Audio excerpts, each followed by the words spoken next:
95% of who we are by the time we're 35 years old is a memorized set of behaviors, emotional reactions, unconscious habits, hardwired attitudes, beliefs, and perceptions that function like a computer program. So then a person can say with their 5% of their conscious mind, I want to be healthy, I want to be happy, I want to be free. But the body's on a whole different program. People grab their cell phone, they check their WhatsApp, they check their text, they check their emails, they check Facebook, they tweet something, they do Instagram, they check the news, and now they feel really connected to everything that's known in their life. And then they go through a series of routine behaviors.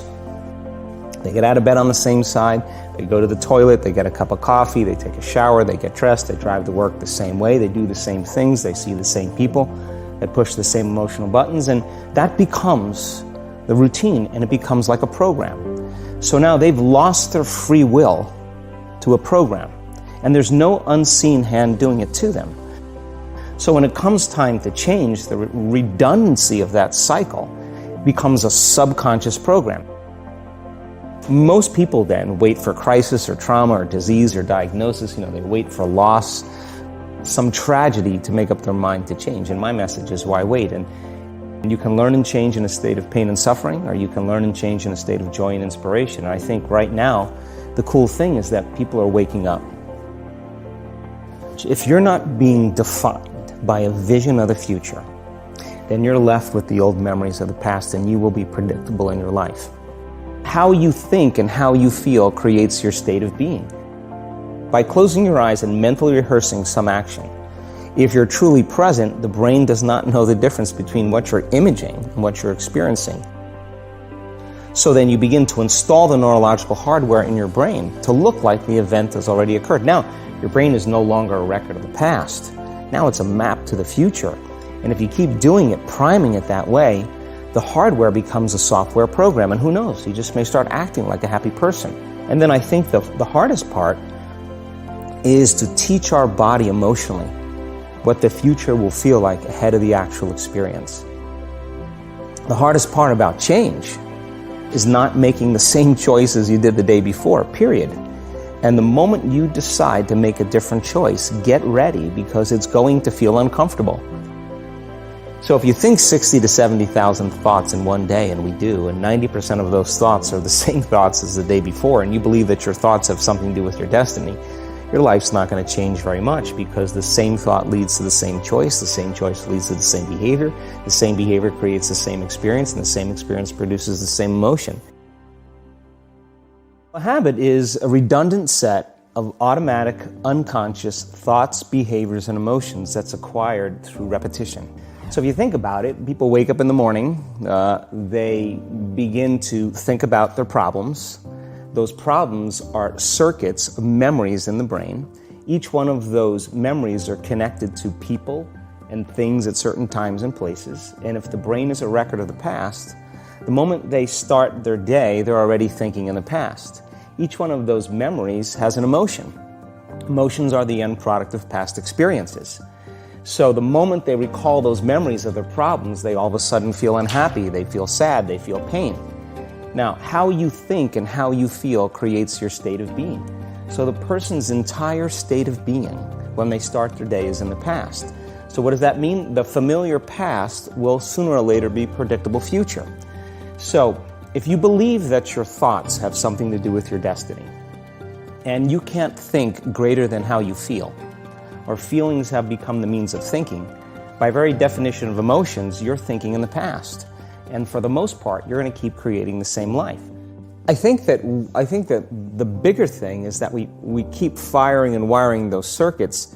They become more hardwired. So you have a thought, and then the program runs. But it's the emotion that follows the thought. If you have a fearful thought, you're going to feel anxiety. The moment you feel anxiety, your brain's checking in with your body and saying, yeah, you're pretty anxious. So then you start thinking more corresponding thoughts equal to how you feel. Well, the redundancy of that cycle conditions the body to become the mind. So now, when it comes time to change, a person steps into that river of change and they make a different choice, and all of a sudden, they don't feel the same way. So the body says, well, you've been doing this for 35 years. You're going to just stop suffering and stop feeling guilty and stop feeling shameful, and you're not going to complain or blame or make excuses or feel sorry for yourself. Well, the body's in the unknown. So the body says, I want to return back to familiar territory. So the body starts influencing the mind, and it says, start tomorrow. You're too much like your mother. You'll never change. This isn't going to work for you. This doesn't feel right.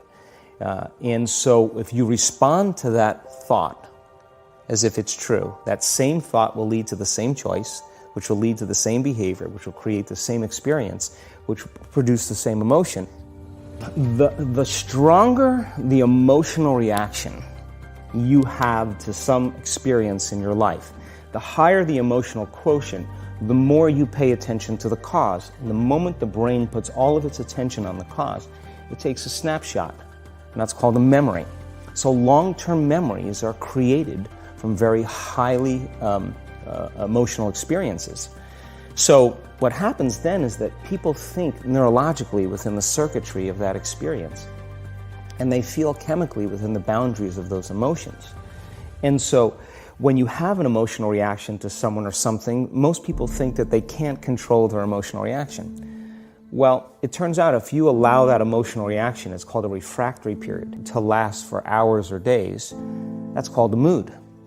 I say to someone, hey, what's up? You say, I'm in a mood. Well, why are you in a mood?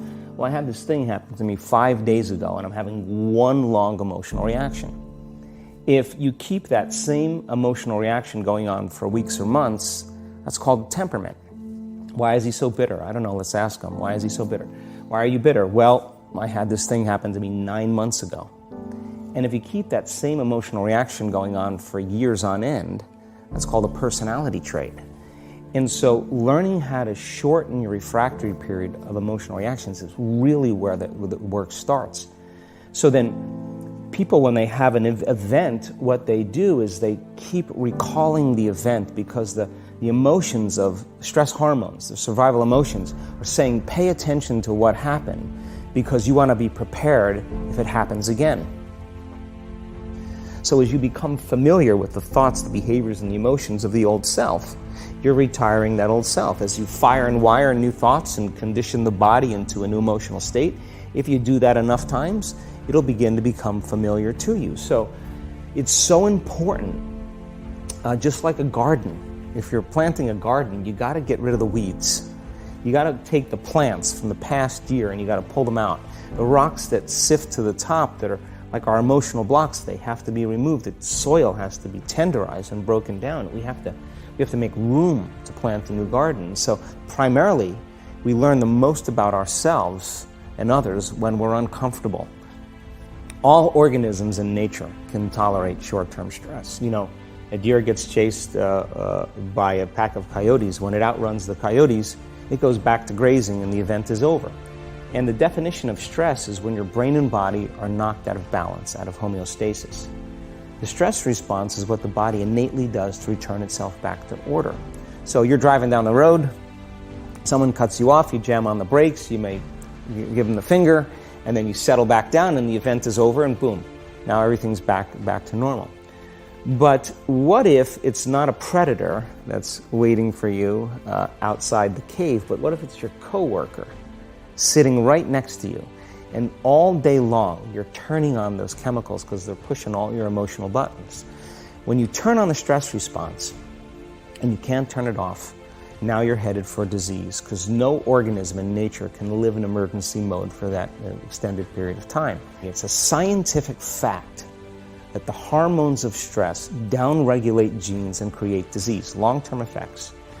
Human beings, because of the size of the neocortex, we can turn on the stress response just by thought alone. We can think about our problems and turn on those chemicals. That means then our thoughts could make us sick. So if it's possible that our thoughts could make us sick, is it possible then our thoughts could make us well? And the answer is absolutely yes.